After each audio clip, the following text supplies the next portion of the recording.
जय हिंद साथियों। तो आज के इस क्लास में हम लोग जानने वाले हैं क्लास 10th चैप्टर नंबर 3 रसायन विज्ञान में आपका धातु और अधातु। तो धातु और अधातु का ये एक बहुत ही महत्वपूर्ण टॉपिक है, जैसे कि आपको बोर्ड पर दिखाई पड़ रहा है। और यह है आपका धातु कण। धातु कण को इंग्लिश में कहते हैं मेटालर्जी। और मेटालर्जी में क्या किया जाता है, तो धातु के शुद्धतम रूप को प्राप्त करने के लिए अलग अलग प्रोसेस से उसके अयस्क को गुजारना होता है। और ये आपके 10वीं एग्जाम में बहुत ही महत्वपूर्ण टॉपिक के रूप में माना जाता है। यहाँ से आपको 7 मार्क निश्चित हो जाता है बस इसी टॉपिक से। तो आज कुछ हम लोग इस लेक्चर्स में कवर करने वाले हैं और कुछ इसके अगले पार्ट हम लोग आगे के वीडियो में देखेंगे। तो आइए जानते हैं। सबसे पहले हम लोग इसमें देखेंगे क्या कि धातु कण के अंतर्गत सबसे पहला टॉपिक बनेगा खनिज। इसको क्लास 12 के एग्जाम क्लास 10 के एग्जाम के लिए इसको VVI कर लेना है। यह आपको बराबर पूछा जाता है। एक आपको खनिज का परिभाषा और एक पूछा जाएगा आपको अयस्क का परिभाषा। तो पहली बात होती है कि खनिज किसे कहते हैं। तो देखिए ध्यान से, पृथ्वी पर धातु युक्त ठोस पदार्थ जो प्राप्त होता है उसे क्या कहते हैं, खनिज कहते हैं। तो आइए परिभाषा देखिए। पृथ्वी की परत पर धातु युक्त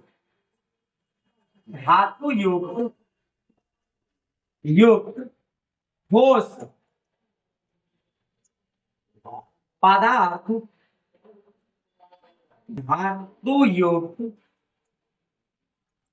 ठोस पदार्थ ये तत्व भी हो सकता है तत्व या यौगिक भी हो सकता है। ये या तो तत्व होगा या नहीं तो क्या होगा, यौगिक होगा। तो क्या लिखा गया है, पृथ्वी की सतह पर धातु युक्त ठोस पदार्थ तत्व या यौगिक धातु युक्त ठोस पदार्थ प्राप्त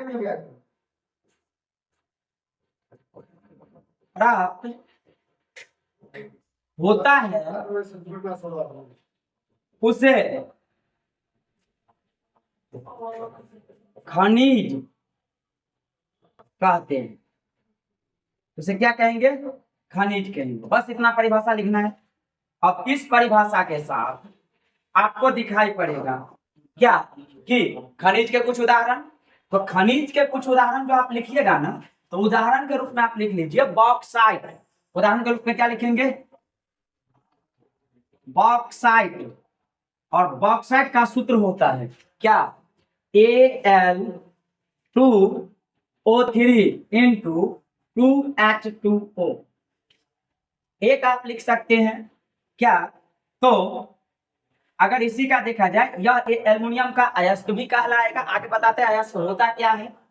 एक आप देखेंगे तो आप लिख सकते हैं कोरेंडम, और कोरेंडम का फॉर्मूला बन जाएगा Al2O3। इस प्रकार से कई सारे खनिज के उदाहरण बन सकता है। अब देखिए ध्यान से, बोर्ड में आपको खनिज पूछ करके परिभाषा पूछेगा। खनिज को इंग्लिश में मिनरल्स कहते हैं। खनिज होता क्या है, तो कुछ नहीं, बस धातु जो ठोस अवस्था में अर्थ क्रस्ट में पाया जाएगा, पृथ्वी के सतह पे पाया जाएगा, समुद्री जल में पाया जाएगा, ये सभी क्या कहलाता है, धातु का खनिज कहलाता है। और धातु के खनिज में यहाँ पर एल्युमिनियम का 2 उदाहरण लिया गया हुआ है। एक है आपका बॉक्साइट, फॉर्मूला आपको मिल जाएगा Al2O3 इंटू 2H2O। और एक है एल्युमिनियम का ही खनिज आपको कोरेंडम। अब अगला बन जाता है, आप यहाँ पर लगा सकते हैं मैग्नेटाइट लगा सकते हैं, हेमेटाइट लगा सकते हैं, आप जिंकाइट लगा सकते हैं, आयरन पायराइट लगा सकते हैं। सभी के सभी खनिज का उदाहरण बनेगा। अब देखिए, तो अगला जो हम लोग का मुख्य हेडिंग बन जाता है एग्जाम के पॉइंट ऑफ व्यू से, और ये बनेगा आपका VVI। और ये बनता है अयस्क। ये क्या बनेगा, अयस्क। अयस्क को इंग्लिश में क्या कहते हैं, इसको कहा जाता है पोर्स। इसको क्या कहेंगे, पोर्स कहेंगे। याद रहेगा, अयस्क को इंग्लिश में क्या कहते हैं, पोर्स कहते हैं। अब पोर्स क्या होता है, कम शब्दों में समझिए अच्छे तरीका से। देखिए, पोर्स जो होता है यह वैसा खनिज जिसमें धातु की मात्रा अधिक हो।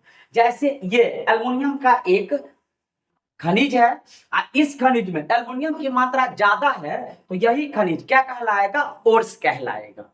याद रहेगा क्या बोला गया है? ओर्स किसे कहेंगे? तो ओर्स के लिए परिभाषा लिखाते हैं कि वैसा खनिज जिसमें धातु की प्रचुर मात्रा हो या सबसे अधिक मात्रा हो, उसे क्या कहेंगे हम लोग? अयस्क कहेंगे। ठीक, एक लाइन आपको ये याद रखना है कि सभी खनिज अयस्क नहीं होता है, लेकिन सभी अयस्क क्या होता है? खनिज होता है। क्योंकि जितने भी खनिज होगा ना, सभी में धातु की मात्रा अत्यधिक होना अनिवार्य नहीं है। चलिए आगे बढ़ते हैं, तो परिभाषा लिख लेते हैं एक लाइन का, बस सिंपल परिभाषा। नीचे कुछ अयस्क का नीचे नाम लिख दिया गया और इसका एग्जाम्पल लिख दिया गया, जिसको हम लोग एक एक करके देखेंगे। तो आइए जानते हैं, पहले परिभाषा करें। अयस्क लिखते हैं कि वैसा खनिज जिसमें धातु की मात्रा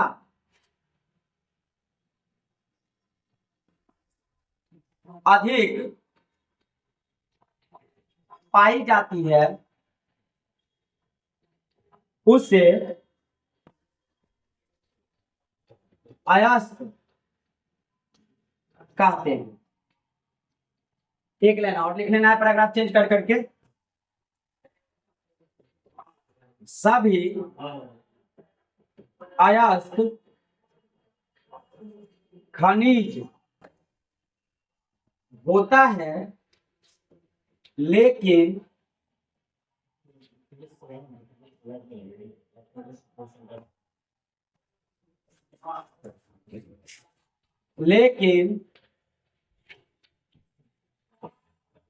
सभी खनिज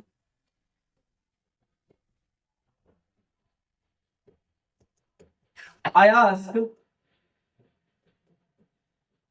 नहीं होता है। अब आइए कुछ खनिज का नाम देखते हैं, सॉरी कुछ अयस्क का नाम देखते हैं। एक आपको लिखा गया कि वैसा खनिज जिसमें धातु की मात्रा अधिक हो या प्रचुर मात्रा में पाया जाता हो, उसे क्या कहेंगे? तो अयस्क कहेंगे। सभी अयस्क खनिज होगा, क्योंकि अयस्क का निर्माण ही खनिज से होता है, लेकिन सभी खनिज अयस्क नहीं। सभी अयस्क खनिज होगा, लेकिन सभी खनिज अयस्क नहीं होगा। क्यों नहीं होगा? क्योंकि सभी खनिज में धातु की मात्रा अलग अलग पाई जाएगी। आइए देखते हैं। अब यहाँ पर उदाहरण है, यहाँ पर क्या है? उदाहरण है। उदाहरण है आपका अयस्क का। उदाहरण है किसका? अयस्क का। तो सबसे पहला यहाँ पर आपको, अब अलग अलग धातु के तो अलग अलग अयस्क होंगे। सबसे पहला जो मिल रहा है आपको वह है एल्युमिनियम। धातु कौन सा लिया गया है? एल्युमिनियम। एल्युमिनियम का एक अयस्क है बॉक्साइट। एक अयस्क कौन सा है? बॉक्साइट। ये आपको एग्जाम में दोनों पूछेगा कि एल्युमिनियम का अयस्क कौन है, निम्नलिखित में से चुने। आपको चुन लेना है, एल्युमिनियम का अयस्क बॉक्साइट बनाएगा। अगर सूत्र दिया हुआ है तो याद रख लेना है, Al2O3 × 2H2O। याद हो जाएगा। एक नोट बना लीजिए कॉपी पर और रख लीजिए, आपके एग्जाम में यह बेहतर साबित होने वाला है। अगला है कोरेंडम। एल्युमिनियम का अयस्क। कोरेंडम का फॉर्मूला होता है Al2O3। जो बॉक्साइट का फॉर्मूला है उससे बस वाटर निकाल देना, कोरेंडम का बन जाएगा। अगला देखिए, एक है क्रायोलाइट। एक क्या है? क्रायोलाइट। और फॉर्मूला है Na3Al_F6। इसको कहते हैं क्रायोलाइट। इसको क्या कहेंगे? क्रायोलाइट कहेंगे। यह 3 एल्युमिनियम के अयस्क है और ये बहुत ही इंपॉर्टेंट है, आपको याद कर लेना चाहिए। और याद कर लेना नहीं चाहिए, याद आपको कर ही लेना। अगला देखिए, अगला एग्जाम्पल जो है ना वह है आपका आयरन का। ये लोहा, इसी को कहते हैं आप आयरन। आयरन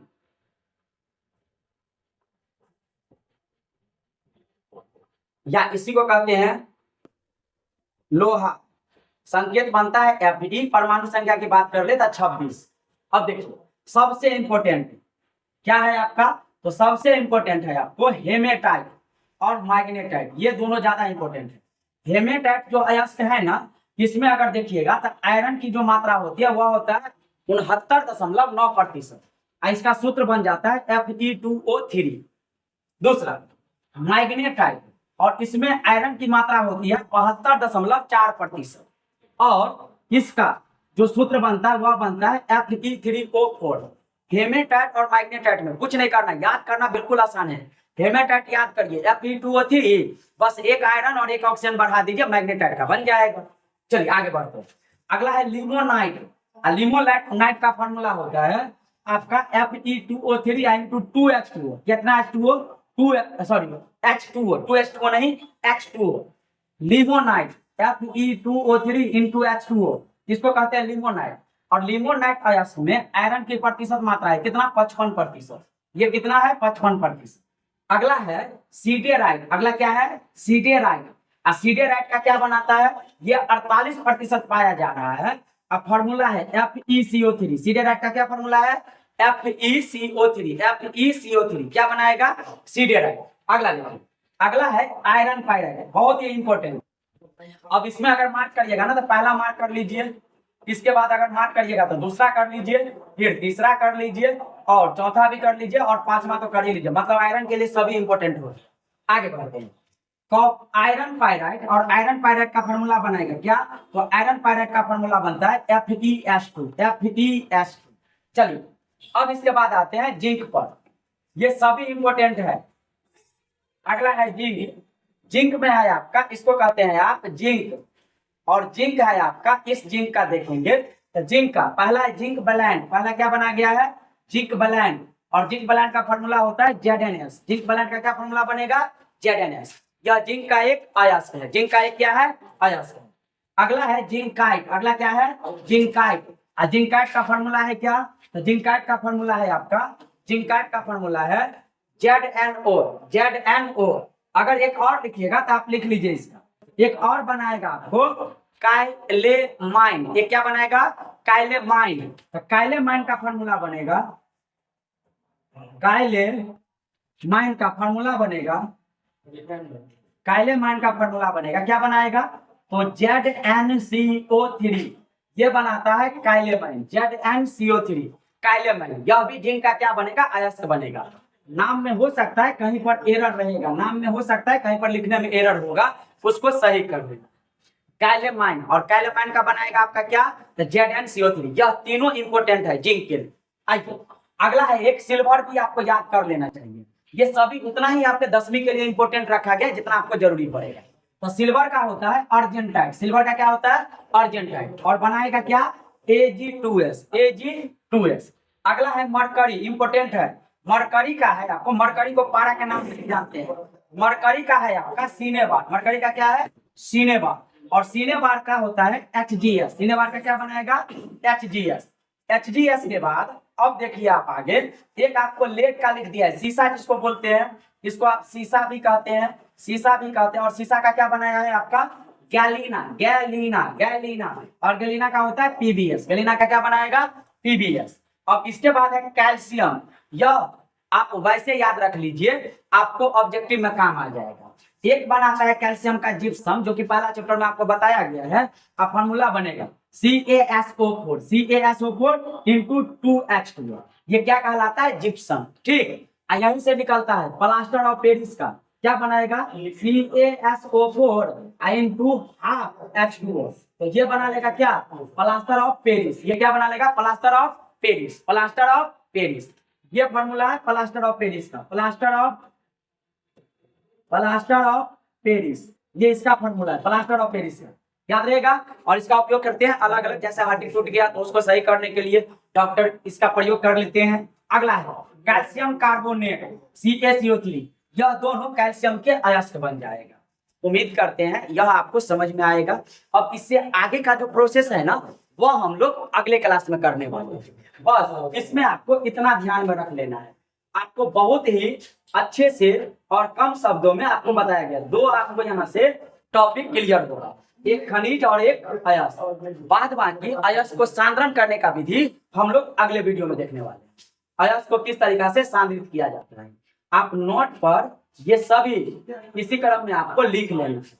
ये सभी आपको लिख लेना है इसी क्रम में, पहले परिभाषा और परिभाषा के साथ सभी।